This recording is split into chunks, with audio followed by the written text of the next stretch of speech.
Hello guys, welcome to the Eat Like Ruby podcast. I am back today doing an episode about maintenance. And if you heard that and thought, oh my God, Ruby, shut the hell up about maintenance, tell us more about fat loss. First of all, we spoke about fat loss for years and really specifically for that big 3-month window through like August, September, October. So been there, done that. But what I want to talk about today with maintenance, I feel like a lot of our fat loss girls are going to be able to relate to. And I think this is a big topic to talk about. What I want to speak about is people who are either in a deficit or eating at maintenance, maybe you've dabbled in a bit of both, and you then have events, occasions, holidays, one-offs, whatever it looks like, but you have something that is like a disruption to your normal nutrition, and then you're like, well, should I go back to maintenance or should I go back to my deficit because I ate more during that event or that weekend, that holiday, etc. So should I go back to maintenance or should I go back to my deficit? I think this is a big question. I think this is a very common problem that people have and they get stuck in that cycle of, I'm jumping straight into it by the way, but I feel like I hate the episodes where I talk for too long before we get into the topic. So I'm getting straight into the topic, and we did a big episode about maintenance in the very last episode that we did. We did a couple of episodes kind of touching on some of this stuff a few weeks ago. And I mentioned the other day that I want to do a few episodes next week about specifically navigating the festive seasons. And I feel like there's just this specific topic to talk about right now in this little window. Based on all the stuff we have spoken about, based on all the stuff I do want to speak about, I think we need to address this little one here. So I'm jumping straight in. But what I was saying is, if we are in that position where we have something that is a disruption to our usual eating and we are pretty certain, like we're pretty confident that it was quite higher cal, it was higher cal than we would normally eat, I think people can get in that mindset of thinking like, well, if I go back to my maintenance intake after that, I've essentially, I don't think people kind of like really think this through to this level, but really like what's happening below the surface is people thinking, well, if I went to that event or that weekend, that holiday, etc., and I ate more than I normally would, I've gone into a surplus. If I then go back to maintenance after that, I'm going to maintain what I did in my surplus. And there's a couple of things to look at here. And like I said, I don't think people's minds are actually like saying that out loud, but I think that's the underlying thing is like, well, essentially kind of thinking, if I took a quote backward step at that event or on the weekend, etc., should I then just go to maintenance and maintain that position because I'm now backwards in my mind? And I think there might be some people listening that are like, what the hell did she just say? But there's going to be people that are like, oh my God, yes, Rose, please tell me what to do in this situation because this is one of the biggest hurdles. I think this is a common hurdle we see with the people who are really good with their nutrition, like they understand nutrition, they're good at tracking, they're good at the deficit. We've spoken a fair bit over the last few weeks about people who are sweet when we're in the deficit and ticking boxes and everything's really strict, but then we struggle with making that move to maintenance and setting into like a bit more of a long-term sustainable approach. And I think this is one of the problems. There's a few things that people can navigate and struggle during this time, but I think this is one of them. Just thinking like, yeah, I don't really know what to do during these times. And then it can create the loop of running back to the deficit after we have these events or these things. And then it can create a long-term cycle of just being like, well, I'm in my deficit most of the time because then I go into an event or occasion or something and I don't track it and it's a bit different to my usual food, which is totally fine. We're going to talk about that in a second. But then feeling like, shit, if I want to like quote make up for that, like I said before, if I don't want that to be a backward step and leave me one step back, what do? I run back to my deficit so I can take that step forward ahead. And then like I was saying, it creates that cycle where we're just either in the deficit or we're off track and then we run back to the deficit. And then we never actually spend time at maintenance. We never get out of the deficit. We can relate to all the things Ruby talks about on the podcast. And this is one of the reasons. So we're going to look at this reason today. We're going to look at a couple of little things, but this is a big part of it. And one thing I want to point out is this can almost be easier when we're in a deficit. Like people can feel like having events or occasion or things that are quote off track. I said in the last episode, I don't like that term off track because I think people associate that with being bad and being like, oh, I'm off track, everything's coming undone. When I say off track, I mean just like untracked and just not our usual routines and habits, right? But what I was saying is, I think when people are in a deficit, it's like, okay, well, I'm in my deficit all the time. Like we always say, it's quite strict, it's quite on point. I know what I'm doing. I'm ticking boxes. I'm sticking to all the rules. If I do have an event or an occasion or whatever, it is a one-off and I can run back to my deficit very quickly. I don't have to think twice. I don't have to question it. And that can almost be easier in people's minds because we see it as like, okay, cool. Well, if I'm taking all these steps forward, if I have an event or occasion or something that puts me in a quote backward step, I don't like using all these terms, but I know that people do use these terms. So that's why I'm doing it. But if you have something that you feel like sends you backwards, it's like, well, cool, I'll just go straight back to that thing that was moving me forwards. And so that can feel a bit better in the deficit. When we're at maintenance, I think people think like, well, if I'm at maintenance and I'm standing still and then I take a backward step and then I start standing still again there because AKA I go back to my maintenance, I'm now standing still backwards. I've gone backwards and I'm going to stand still there. If I have another thing that sends me backwards again and then I keep maintaining, do I stand still back there? And then before I know it, I've taken 10 steps back. So again, if you can't relate to that or you're thinking, what is this crazy chick talking about? I would say you're just not at this point, you haven't navigated this thing, because I think equally there's going to be a bunch of people going, oh my God, yes, Rubes, I've been in this struggle for ages. And there's a couple of things to look at here. There's a little sort of point I want to touch on before we get into it, but we've done the whole convo about enjoying meals out. And I've spoken in that convo about the fact that we can go out and we can choose how much we want to dabble in certain things. We can choose to be really strict if we want to. I don't want to keep having that convo. So if you haven't heard that, scroll back probably, I'd say about 2 months now, find the episode that's called Enjoying Meals Out. And have a listen to that one, because there's so many ways we can navigate meals out. And so the first thing to think about there is like, we can approach those things, or like we can approach events, occasions, meals out, holidays, whatever we want, with the same consistency and adherence and strictness that we approach our track days. Like, that is a choice that people can make. And I'm not saying at all that people have to make that choice, but we always want to remember that that is a choice we can make. And we always want to remember that calories always count. Whether we want them to or not, whether we're actually counting them. Like, I think that's one of those things where people think like, surely I can just get to a point where I can have some meals out and the calories won't add up.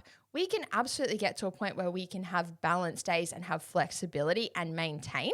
But don't confuse that with, surely I should just be able to eat out, or surely I can just get to a point where I can have flexibility and the calories won't add up. Calories are always going to add up. And like I said, whether we're counting them or not, every single time we consume something with calories in it, they're going to add up. And again, in a perfect world, that wouldn't happen. But we don't live in that perfect world. We live in a world where food contains calories. If we consume too many of those, we're going to overconsume on calories. That is the reality of it. And sometimes people can be like, oh my God, stop talking about calories, get over it, you only live once, or whatever. But I always like to think, well, if that is the reality of the world that we live in, and then people are navigating and usually struggling with a lot of these things, let's actually friggin' look at it. Let's not put our head in the clouds and go, oh my God, life's too short for calories. That's absolutely fine. You don't ever have to count a calorie in your life if you don't want to. But every calorie that goes in your mouth is going to add up in a way that might be for or against you. If you're in a position where you feel like calories have added up against you for a long time, it is worth understanding this stuff a little bit more. And the next point is then accepting it. Because like I said, we can be like, well, I wish they wouldn't add up. I wish I could just do this. But the facts are the facts. So let's work with the facts. And what I was saying there is, catch yourself getting in that mentality of like, surely I should just be able to do X, Y, Z, and it doesn't add up. Like I said, we can absolutely work towards having a balanced approach with some consistency, some flexibility, etc., and maintaining. That is absolutely something we can achieve. But do not confuse that with, surely I can just get away with X, Y, Z, and it won't add up.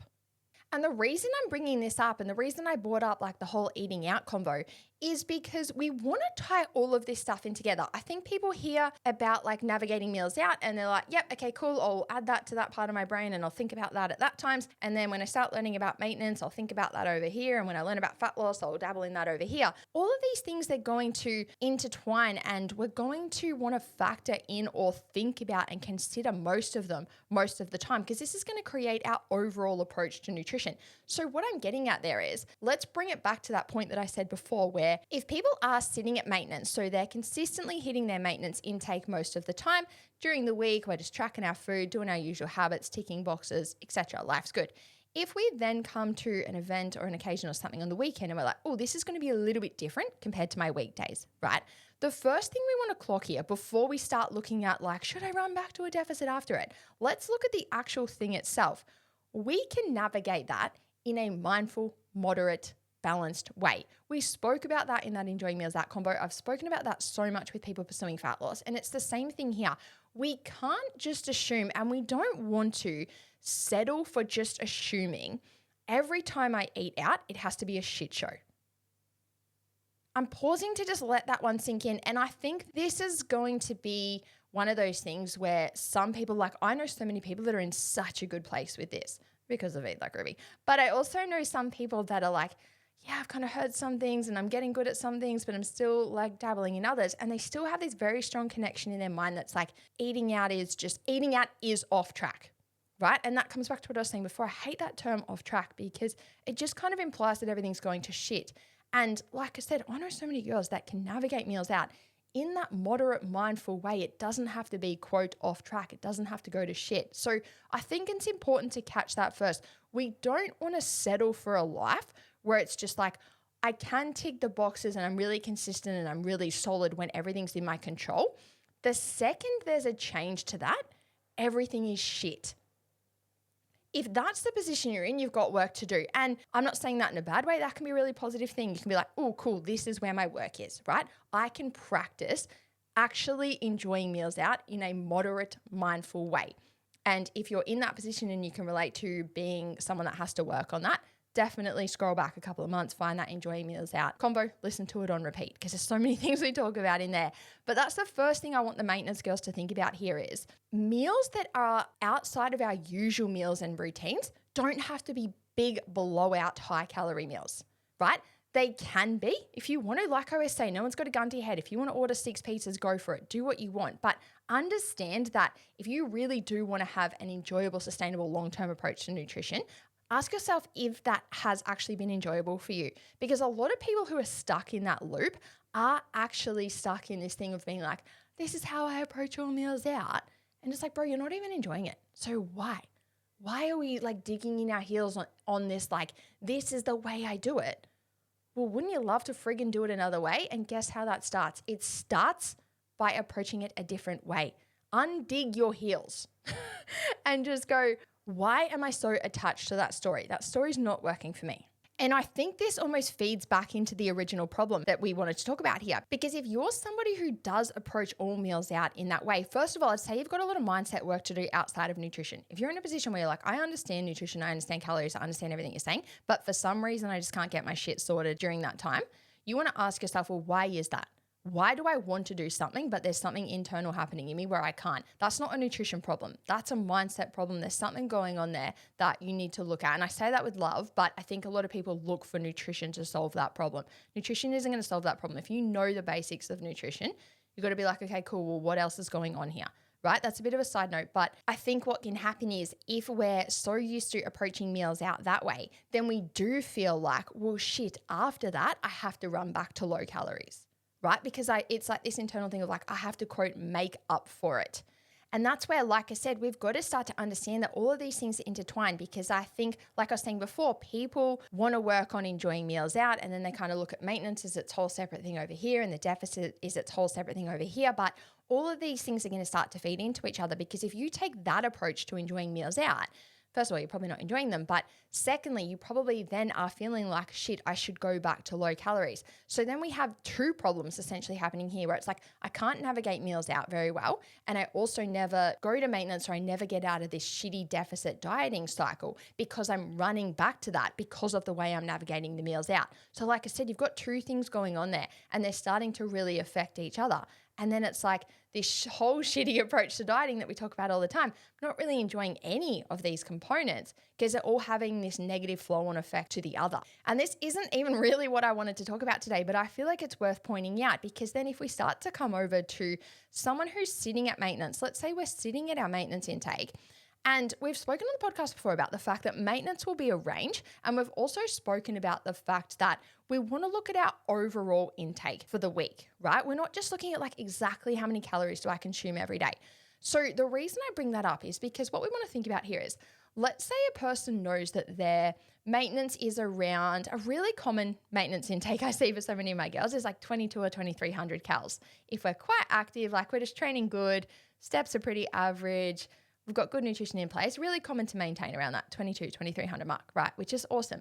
And usually I've worked with a lot of these girls. And even if we think about myself, if you've heard the numbers I dropped for myself before, usually if we're maintaining around that mark, our surplus is usually around maybe like 2600-ish. Like we need to move up to an intake like that to really start to get consistent weight gain happening, right? Let's remember that term, consistent weight gain. So if we think about the fact that our maintenance is maybe 22 or 2300, and like always, obviously just apply this scenario to your individual circumstances and numbers, etc. But let's use the example of someone who maintains around 22-ish hundred calories. 2200-ish maybe is the right term there. But if we know that that's the maintenance and we know that consistent weight gain occurs for this person up in that higher 2000 calorie range, right? Let's say you're hitting your 2200 calories all week and you're just ticking your boxes, you're going about your usual routines and you're pretty consistent overall. And then you get to an event or an occasion on the weekend and you go into that with a moderate, mindful approach, like all the things we've spoken about before. And we're not tracking it, like we're not actually weighing it, we're not counting the calories, like we don't know any of those things. But let's assume it's like in the day ends up at like 3000 calories, right? And what most people do, like if most people are going out for dinner, you're probably having like a little bit more of a moderate day before that. So if we use an example, like a lot of the Eat Like Ruby girls eat the Eat Like Ruby bowl with the yogurt, fruit, cereal, Nutella, we all know. But what I'm getting at is if you commonly eat that and then you come to a weekend and you go, oh, I'm going out for a dinner, I don't really know what I'm going to have, might have a few drinks, going to be, like I keep saying, a bit out of my routine. You're probably looking at your day and going like, maybe I'll leave the Nutella off the Eat Like Ruby bowl. You know, maybe I have chocolate biscuits or chips or something as my afternoon snack. So I'm not going to have that today. Like most people kind of scale back their day. And I think as a bit of a side note, that's totally fine if it's within reason. If you think like I'm going out for dinner, it's going to be a bit more than my normal dinners. So I'm just going to scale back my day a little bit and remove some of those extras, like those higher calorie extras, right? That's totally fine. What we don't want to do is go, oh, I'm going out for dinner, so I'm not going to eat today. Or I'm going to have like one protein shake and an apple, right? You still want to tick boxes. You still want to have good food quality. You still want to look after yourself. So even if we think about this and start tying it all in together, let's say someone's doing that. So their actual food consumed for the day before they go out for dinner is maybe like 1400 calories. Let's just say as an example. If they then go out and they just enjoy a meal with all of the mindfulness and the moderation and everything we've spoken about before, maybe have a drink or two, like whatever they partake in. And like I said, maybe that day then ends around 3000 calories. If we run some numbers here, I'm going to use a calculator on my phone. Let's say a person's eating 2200 calories every day for 7 days straight. So 2200 times 7. This person's consuming 15,400 calories across the week. And their average is obviously 2200 if you're hitting that every day. If this person then hits that for 6 days, times 6, and then they have a 3000 calorie day, right? They've gone to 16,200 for the week. That was their calorie intake for the week. We divide that by 7. Their average intake is now 2,314. That added up even better than I thought. But if we come back to that example I said, where this person is maintaining on around 22 or 2,300, we aren't seeing consistent weight gain occur for this person until they're consistently consuming like 2,600. If they are then averaging 2,300 for the week, and if I've lost you with all the numbers, sorry, you might have to listen a couple of times, but I think my girls who are consistently doing all this shit, you'll be right there with me. You'll be hanging on my every word. So if we run all those numbers and you go, okay, cool, well, if I hit my maintenance intake for 6 days because I'm just tracking and I'm living my normal life, and it's not that hard because it's an enjoyable intake and life's pretty sweet and life's pretty good. And then I have that one event or occasion on the weekend or whenever it is that is a little bit higher, a little bit more flexible. But like I keep saying, I'm not eating like a dickhead. I'm not seeing it as a reason to do dumb shit. Why are we seeing it as a reason to do dumb shit? That's really what I would be asking. And if you are just like, yeah, wow, good point, Rubes, and that's enough to help you change it, that's awesome. If it's not and you're really stuck in that, that's where, like I said before, it's probably not a nutrition thing. There's something else you got to look at. But if we come back to this, if a person is consistently ticking those boxes, hitting the 2,200 during the week, going out, enjoying the meal in a moderate, mindful way, yes, the calories are a little bit higher. But when we then do the math and actually look at the facts on the week, the average intake for this person was 2,314 calories. That is going to result in them maintaining over time. And I'm going to speak about in a second, like the temporary fluctuation and bloating, etc. So if you're waiting for that, it's coming. But I just think it's so important. And this is where I think you would get people going, oh, but like I don't want to have to think about all those numbers and calories don't always count, etc. Like I just said, you don't have to track that meal. You don't have to weigh that meal. You don't have to know what that meal was. You have to understand the overall concept that I just explained if you want to be able to enjoy those things. and sit at your maintenance intake and have moderation and mindfulness and balance and all these things we talk about claiming that we want to have, if you want to have those things, you want to understand that scenario that I just said. And the one little thing I want to address here is I think some people can start to understand this stuff and then go, well, you know what I should do? I should eat even less during the week. Like if we use that example I just said, if a person knew that all of those numbers were applicable to them and then they do something like, you know what I should do? I should eat like 1,800 or 1,900 during the week. And then that way I can have a couple of days that are like 3,000 calories.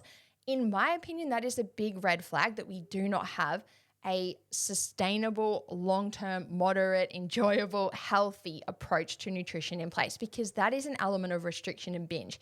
If you think I'm going to really restrict shit and scale shit back so I can have bigger blowout uncontrolled days, in my opinion, not even so much about the physical. I mean, I don't love the physical consequences of that because I'm a big fan of like fueling, energy availability, all those things we've spoken about. And again, this is just an example of how everything we speak about ties in. If you're someone whose mind goes to that place of like, well, should I just have some really low cal days so then I can have these big blowout days? Again, ask yourself, does that actually feel like a healthy approach that you want to be taking to your nutrition?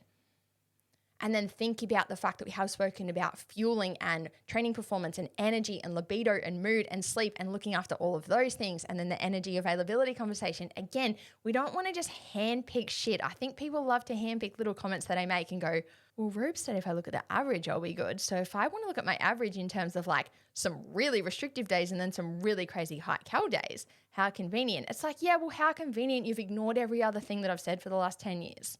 Like, really think about that and then come back to the question of I said, do you think that that's actually a healthy approach? Does it feel good for you? And one thing you guys know I love to do is ask, how would you feel if other people in your life were doing that? If your kid said to you, I'm not going to eat much during the week because I'm going to a birthday party on the weekend and I'm going to gorge myself. You'd be like, what is going on with this kid? Like, really, you would not want your children or your mom or your sisters or anyone to be like, oh, I'm not really eating much today because I'm going to eat a shit ton on the weekend. I'm pausing for effect. You would not want other people in your life doing that. So don't let yourself do it and really catch that and go, yes, we can understand the averages and the overall intakes and balancing things out like that. But we also just want to look at like, well, there's certain nutrients that I want to include every day and there's certain health factors that I want to consider every day. So I don't want to push that so far to an extreme of negatively impacting those things and also just being in like a negative cycle, negative mindset, negative habits and negative loops overall. And so again, that isn't even really the point that I wanted to make with adding up those averages. But I think if we come back to actually looking at those averages, if you're in a really good routine, let's just give a little bit of permission for a second to imagine being in the routine and in the cycle of hitting your maintenance intake every day. And the reason I talk about this is because most people, when we're into nutrition and training, most people are planning their food in some way. Most people are either like meal prepping or at least just like writing things down for your shopping list and your groceries, etc. So I always say to my girls, especially when we are actually wanting to spend some time at maintenance, and I'll talk about this in a second, but I always say to my girls, like, unless we're actually working on moving away from tracking food or whatever, but if you want to actually spend some time at maintenance, find where your maintenance is, see what that looks like, etc.,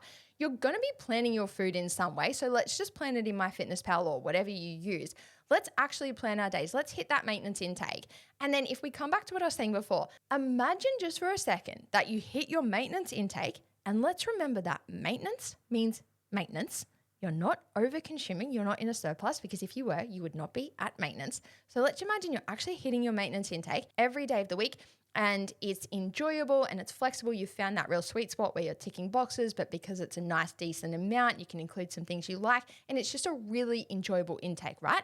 Then you get to an event, whether it's the weekend or whenever, and you take that moderate mindful approach that we keep talking about. You enjoy a few different things, you enjoy the occasion, but it doesn't have to be a shit show.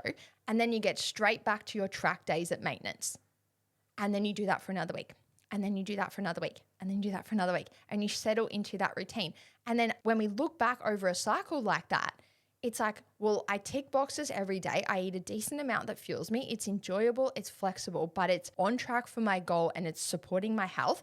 I then enjoy flexibility or events or occasions or whatever when they pop up in a moderate, mindful way. And then I go straight back to my usual routines and habits and ticking my boxes, etc. What a fantastic position to be in. I think some people don't even give themselves permission to imagine that that's possible because they let all this shit run away with them. They go into that first event and they're like, oh my God, how do I do this? Whatever. They forget everything that we've spoken about. They have a shitty time. And then they're like, oh my God, that was shitty. I got to run back to my deficit. And it just creates so many shitty cycles and loops, like I keep saying. And there's a couple of extra little things I want to point out here. One thing I've been saying to the girls in Eat Like Ruby who are navigating maintenance at the moment is like, let's imagine an 8-week window where you want to work on actually hitting your maintenance intake, right? But this time of year, or even any time of year, like people are still social all the time and they've got shit on all the time. But even if you have something on every weekend during that time, we're looking at 56 days, like 8 weeks, 56 days. Let's say 8 of those days, you take a little bit of a different approach, but it's still moderate, still mindful. You think about all the shit we always talk about, right? And then you've got, 48 days where you can nail your maintenance intake. When you get to the end of that 8 weeks, you're in a position where you're like, I've just done 48 days of ticking boxes, really looking after myself, my health, all of these things I keep talking about. And then I've also had an enjoyable occasion every week. That end. Like literally that end. And it sounds so simple, but it's probably one of the biggest things people struggle with. But if we can look at it like that, it's such a sweet position to end up in. And the thing I said I wanted to come back to in there was if we do go out for dinner or we have a weekend away or we do something that's outside of our usual routine and therefore the food's a little bit different, maybe the portion sizes and the actual food choices are a little bit different, usually or commonly we can see a spike on the scale or a little bit bloated or a little increase and people are like, I feel fluffy. And first of all, the thing that's worth noting is like so often this is predominantly in our heads. Like you didn't get fat overnight, right? Like let's actually all just acknowledge right here, right now, we cannot get fat overnight. But it can be common, I think, to see that scale spike as well. This is where it is so important to understand everything we've spoken about with scale weight and the fact that scale weight is not just a reflection of body fat changes. There are so many things that can impact the scale, and I'm not going to get right into that combo because we've had it before. And again, little side note, but I think this is one of those things where people pick and choose what they want to hear. People are like, yeah, Rubes, I've heard you talk about it, but like anytime I see the scale go up, I'm going to change my whole plan. Well, again, how convenient, and again, how is that working out for you? People are so committed to these stories and these habits. How is it working out for you?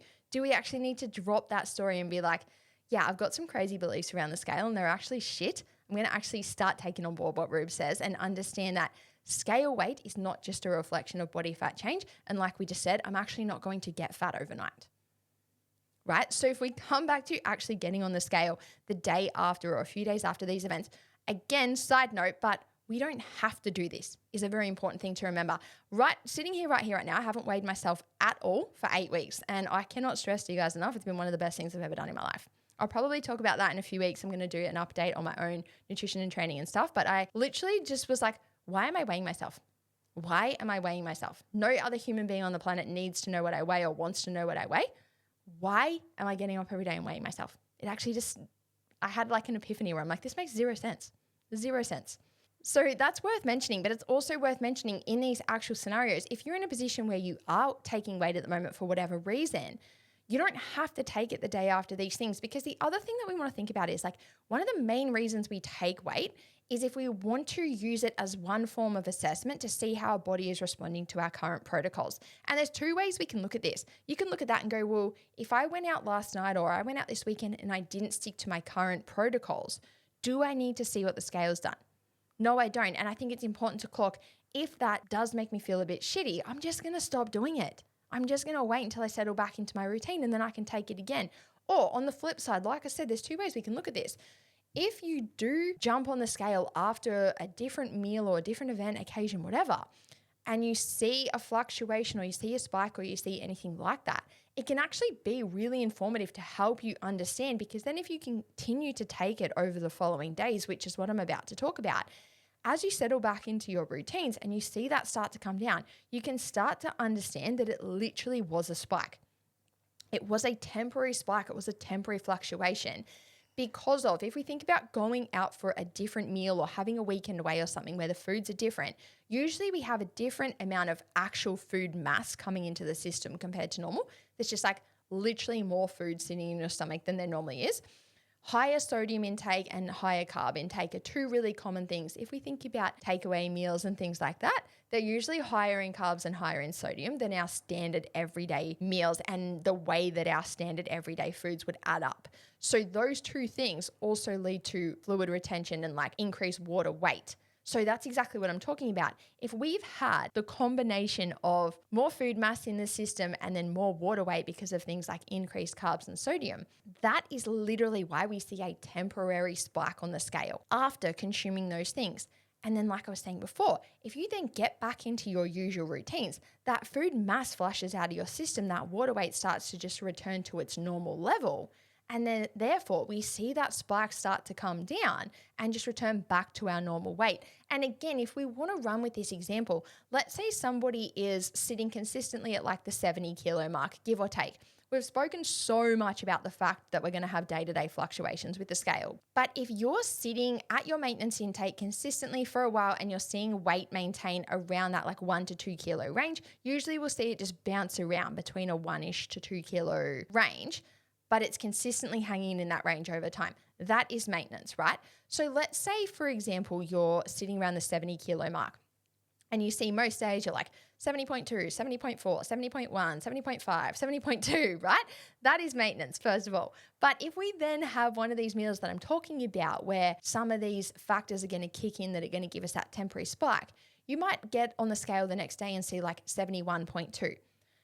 If we don't understand all this shit, people can just be like, oh my God, I had one meal and I did get fat, right? And it sounds so crazy when we say it like that, but that is what a lot of people are thinking. I had this one meal and because I saw a spike on the scale, that meal made me fatter. That meal did not make you fatter. That meal made a temporary spike on the scale because of all the reasons I just said. If we then, like I said, go back to your usual routines and foods, etc., we see that reduction in food mass, we see that reduction in water weight from the sodium and carb levels just going back to normal. And therefore, this is why it's really common to see, like I said, if you saw 71.2 in this example, maybe then the next day you see 70.8, then 70.5, 70.4. Hang on, it's been 3 days and I'm right back to where I was. Geez, what do you know? That's maintenance, believe it or not. But honestly, that is so important to understand. And we can approach that in those few different ways. Like I said, you might actually want to, or you might benefit from getting on the scale and seeing how that plays out. Because if we see that happen, we can start to understand it more. We can go, yeah, hang on a minute. I do understand that I have a temporary spike after these things. And then when I return to normal, it returns to normal as well. Right? And if we side note for a second, if somebody does that on a consistent weekly basis, like let's say, like I said before, you're ticking all those boxes most of the time. You have one event or something every week where it's a little bit different. And therefore we see a weight once a week that's a little bit different, but then we get back on our usual shit and then we see weight go back to its usual place. And then we do that the next week and then we do that the next week. Again, that is maintenance. It's not like you're going 71 kilos and then 72 and then 73 and then 74. That is weight gain. Temporary spikes are different to consistent weight gain, and it's very important to understand that. So what I was saying there is you might benefit from watching that scale weight on a day-to-day basis and seeing how it plays out. You need to decide that for yourself. You need to think, would I benefit from seeing that to understand it more? Or would it actually do my head in and would it be quite negative and would I be better off not watching that play out? You got to decide that, because that other scenario, like I said, is you just don't take it for a few days. And you don't take it until you get back to normal. And then if you jump on 3 or 4 days later, you'll see things back to normal. And then that can be the way that you approach it. Or you can take the Ruby approach. We could start Weight Like Ruby. It could be my next business where we just don't take weight. But that's been one of the biggest benefits to me not doing it, is like Shaq and I will go out for a meal and I never once think like, oh, I wonder what this is going to do to my weight, because I've got no idea what my weight is. And I'm never going to know. So it's like this weird thing where you're like, if I was weighing myself, I might be like nervous about what that number's going to be tomorrow, but I'm not going to see that number. So I don't have to be nervous anymore. It's a great feeling. I promise you.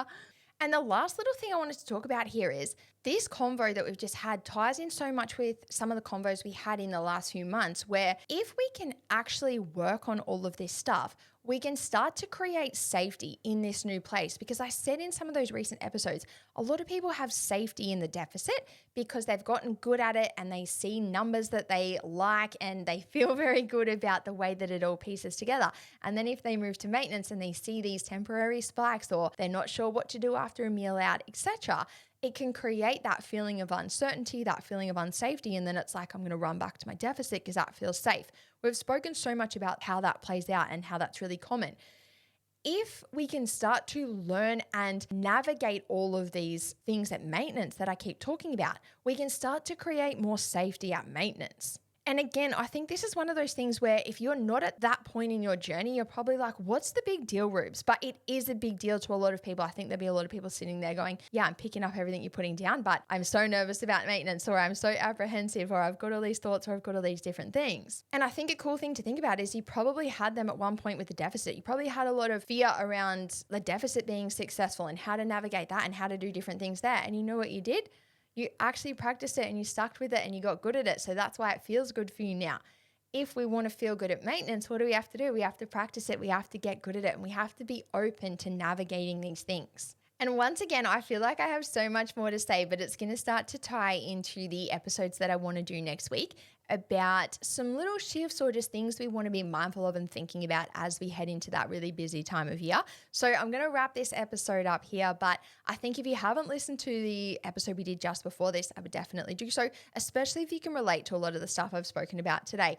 And then definitely stay tuned for the episodes next week, regardless of whether you're at maintenance, fat loss, surplus, whatever you're navigating with your nutrition, whether you're really on point, whether you feel like, oh shit, it is kind of getting busy this time of year, I'm struggling to keep my shit together. If you can relate to that, you definitely want to listen next week. But I'm just going to talk about really the things that I think are beneficial to hear heading into that time of year. So that is all from me today. Like always, I'll be back very soon. Plenty more to say. Thank you so much.